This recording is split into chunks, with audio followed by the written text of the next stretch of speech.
Keep it on first.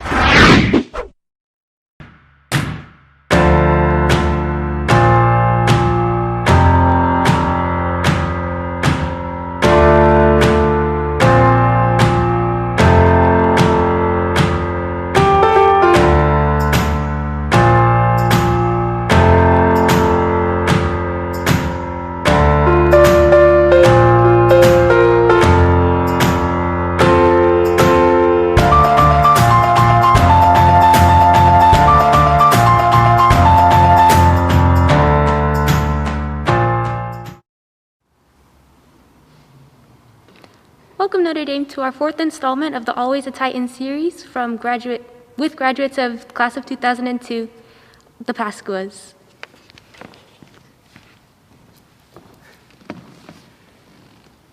All right, hello. Hello. We're glad to be here.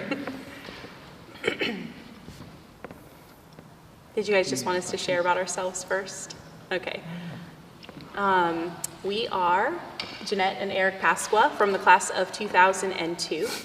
We are, I'm now a stay-at-home mom, and I homeschool our 4 children. We have actually been married, the 2 of us, for 13 years.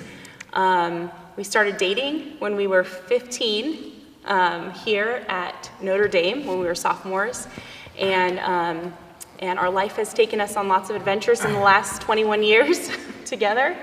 I used to actually teach here at Notre Dame, so not only did I attend here as a student, but I also used to teach here for 8 years in the theology department, and I taught all the different levels from freshmen all the way to seniors. And then I decided to stay home with my kids and homeschool them, and took on some other side jobs in the process, which I'm sure we'll get to in the questions in a moment, and then Eric will tell you a little bit about his life. Hi, my name is Eric Pasqua. I've been going to, I went to St. Catherine's of Siena out in Rialto way back when for elementary school, K through 8. And then from there, transitioned to here in Notre Dame, 1998 to 2002. And then from there, went to community college out in San Bernardino. There for 4 years, so I got all my requirements to move to doctorate degree out at Southern California University of Health Sciences, where I got my doctorate degree in chiropractic. As far as high school, yeah, it was a lot of fun. This is kind of holy ground right here, where I played basketball for 4 years, and it was a lot of fun running down these courts. So I can imagine just the whole gym here full with people on big events, and we had our first dance here right in the middle here. That's right. 21 years ago to the week, and then it's been an amazing ride since. So yeah, that's a little bit about me, and I say we get to the questions. Yeah. My first question is for Dr. Pascua. And how did your time at Notre Dame prepare you for your career path?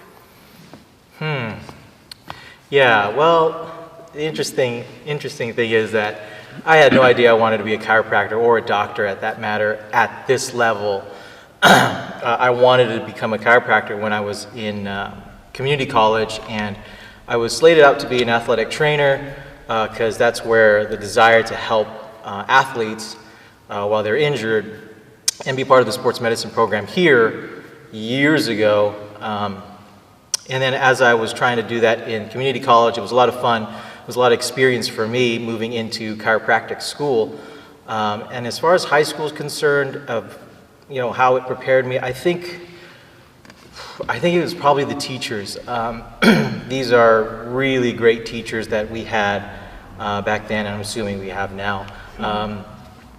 But they prepared us very well as far as their school and their classroom was it was very close to what a college class and even a doctorate class would turn out to be. So it was a lot of Dr. Bakish and Ms. Ferrero, Mrs. Barton at that time were all my science and math teachers, so they prepared me very well, especially with their, as I don't know if they're here now, but their strict classroom protocols and whatnot.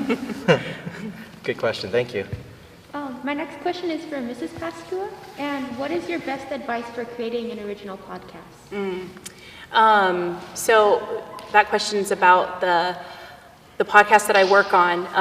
I help produce a podcast. It's actually not my podcast, just to be clear. I'm hired on as the producer, which basically means that I manage the podcast and all of the steps from pre-production to post-production. And so as far as producing an original one, having not done it myself but watching other people do it, I think the best advice I would have is to find something that you really feel passionately about, something that you want to share with others, that you think would be of value to others. I think the biggest thing about podcasts, at least nowadays, is that they provide value for somebody. They should be something that someone can tune into to listen, to learn something, or to be informed about a certain topic, to grow deeper on a certain topic. There are so many, the podcasting world has exploded over the last, 10, 15 years. But I think that some of the best ones are the ones that really provide value to the listener, that they're not just there to waste people's time, but that they truly enhance the person's life in some way. So you find something that you are passionate about, that you want to share or educate people on, or just, talk about often, and that will, you'll find the group of people that are also passionate about that as well, and they will listen. They'll tune in because they want to hear what you have to say, when you become kind of an expert in that field or that area. So the podcast that I particularly help produce is actually a homeschooling podcast by a pretty well-known podcaster, writer, speaker in the homeschooling world. So. Thank you. My next question is back to Dr. Pascua. And what was the athletic training program like when you were in high school as opposed to what it is now? Yeah, it's, from what I gauged just a few minutes before that, I believe you guys have an athletic trainer on staff. That was one of the big things that was different, was that we didn't have an athletic trainer. We relied a lot on the sports clinic down in Riverside. I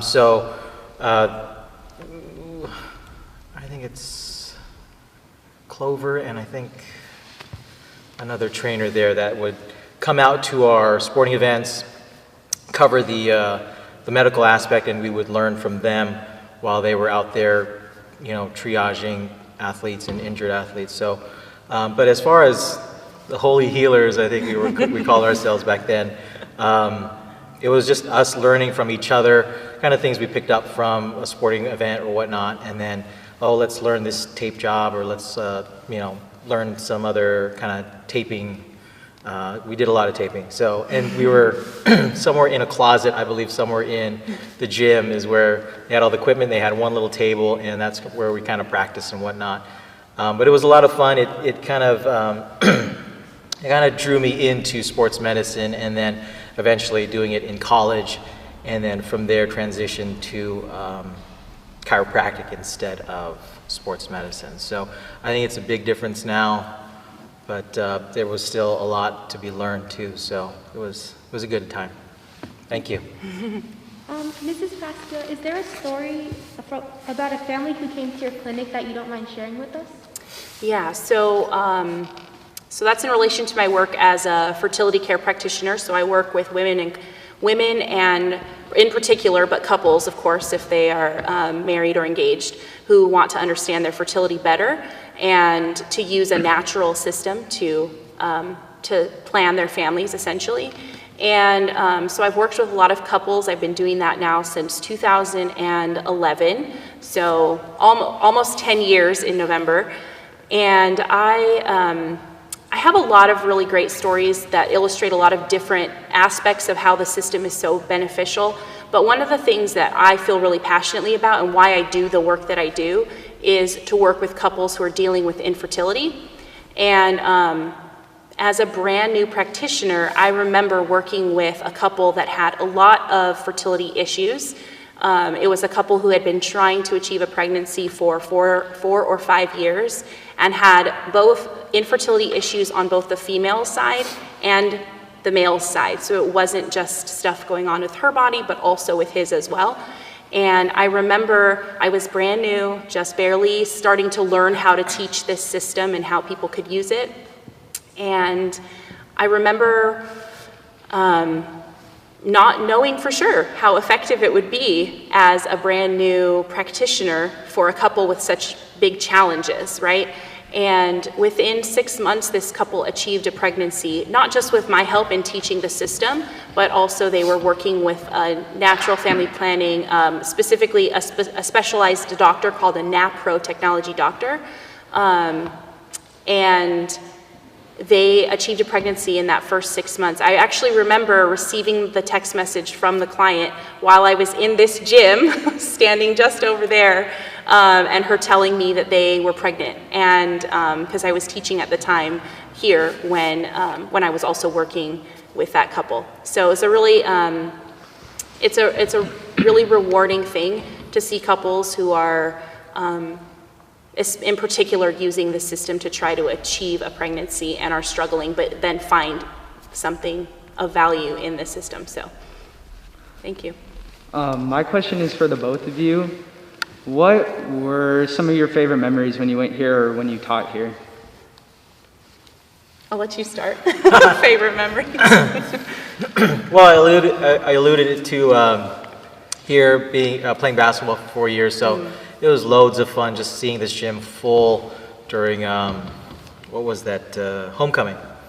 And so that was so much fun just having everyone, or even the rival games with Aquinas and whatnot. So those were so much fun, just everyone just hyped up. And then of course, you know, even after that homecoming game, we would have a dance, I think, I forget what dance it was, or winter ball or something like that. And just dancing with her, you know, here in the middle of the court was pretty memorable. It was very fond. We got our first kiss out there by the front office, which was kind of nice, and that was quite memorable. You know, it's instances where there's different memories at different buildings, right? So yeah. I asked her out in building A, in between, I think it was a Spanish class. I think it was Barcenas or Lasson or one of the teachers there. And so it was between classes. So it was like really quick, like, hey, would you like to be my girlfriend? And so it was kind of nice, those memories that you pick up along different areas of the small school. Right. But those are some of the, you know, the really ones that stick really well in my memory. Yeah, such good memories. This campus really does bring back a lot of really positive memories. Obviously, you know, all the memories that I have with Eric, you know, he named already some of those bigger ones, you know. You know, we had so many good times on this campus, you know. But I had some really great memories, aside from the ones that he mentioned already that have to do with us too.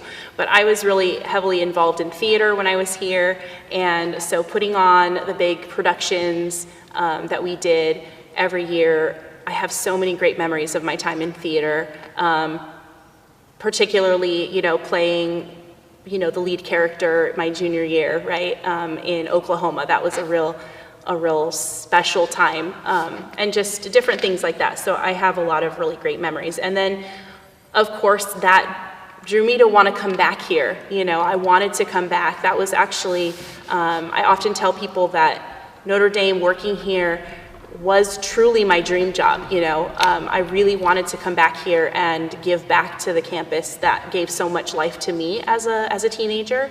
And so I wanted to come back and teach. So I have so many good memories too, just from my years as a teacher as well. You know, getting to work with some of the same teachers that you at one time were a student of, you know, that was a really neat experience.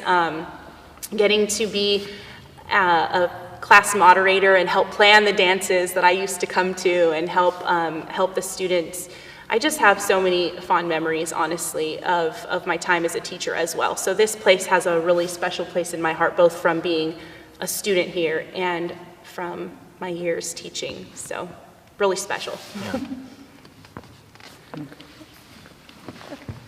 My question is also for both of you, but what was it like seeing your relationship grow from high school to now? I think that for me, I can think back to a time when Eric and I were here on campus, and I remember for me, my faith was always a very important part of my life. It was something that I was always very passionate about, hence eventually finding my way back to become a theology teacher and getting my degree in theology. But I remember back then, it wasn't necessarily one of Eric's biggest priorities when we were in high school. The experience of faith wasn't necessarily. So when I think back on how much we've grown and changed, I can see, in particular, the growth of our relationship and the growth of us individually in our faith and how that has changed. Obviously, I have grown in my faith, but I kind of already started in that place of wanting to grow in my faith and have a relationship with Christ. But watching Eric change from it not being such an important thing to now him truly leading our family in a spiritual direction and being a great, wonderful example and making his faith a priority over the years has been something that I've seen change in us. And it has obviously, that has had a positive impact on our relationship and our marriage. And then of course, now that we have children, it has had a, infinitely positive experience or thing for our children. So that's one thing I can think of. I don't know if you have another. As far as just seeing our relationship grow, it was a time where we graduated and then things changed. So she went to UCR for a little bit, and then I had gone to community college. But then when she went for her theology degree, I think it was, out in Franciscan, out in Ohio, then it kind of changed dynamics as far as how we would be basically communicating in our relationship, because it was a long distance relationship. So I think that was probably the biggest step. And, it was a big thorn, but it really challenged us, and it made us stronger in a sense of being together during a long distance relationship. So I think that brought us to a place where we can tackle anything, even if it's, a couple thousand miles to even across the world when she was semester abroad. So I think that's where I saw the most growth for us in our relationship. Yeah, I think just to kind of comment on that, because I had kind of forgotten about that phase, but I think that was a time when he grew the most, was when I was away. Because you think about it, 13, 14, 15 years ago, we didn't have live streaming, we didn't have FaceTime and Zoom and all of these different technologies. When I went away to school I went away for 3 whole years. And I spent a semester abroad in Austria, and we did not have this technology to communicate. It was letters, email, and phone calls, that was it. And I think Skype came out right at the end of my semester abroad. So it wasn't something accessible to all of us. And so having that time away where he was growing in his faith and growing as a man, and I was away growing as well, was a hugely impactful time. But so in a lot of ways, you guys are so much luckier because you have that ability. A long distance relationship is a lot easier nowadays than it was when we were dealing with it. But you're right. I didn't even think about how that had such an impact on our life and our relationship. So we've grown a lot over the years. That's for sure. Another question for the both of you. What are some goals that you guys have for the future now? Goals for the future. Good question, Nate. Yeah, really good question. That is a good question. We've been talking a lot about those in the last... We have been talking about that a lot, especially through last year and even this year. One of the biggest concerns for me is maybe owning the practice that I work at. So I'm there full time, and the other doctor that owns it might possibly sell the business to me. So that's it is a big goal for me to eventually maybe own my own practice. Whether if it's this one or not is still kind of what we're discerning right now. So yeah, good question. It is. It's a timely question because, probably for many of you, who are young, you know, it's this time of the pandemic has been really challenging, I'm sure, with all the things that have changed with you. But, you know, as parents and adults, you know, it has really forced us to think, you know, what is it that we really want? You know, it kind of gives you that, what do you want out of life moment, you know? You have that kind of shot in the arm, if that makes sense, you know, reminding you that what's really important. And so, yeah, Eric pursuing that possibility of owning that practice had been something that was on the table for a little while. It really brought it to the forefront. Okay, are we going to take this seriously? Are we going to take this leap? So that's a big goal of ours, is for him to have a practice of his own. And I don't know, just raising our children into holy, happy, you know, young men and women is a huge goal. And just being able to live whatever dream it is, whatever it is that God calls us to in the future. It's, you know, we can have our plans, but, you know, then God laughs. So you just don't know what his plans are. But we're open to whatever they are for us. Mm-hmm. Mm-hmm. Thank you. Any other questions?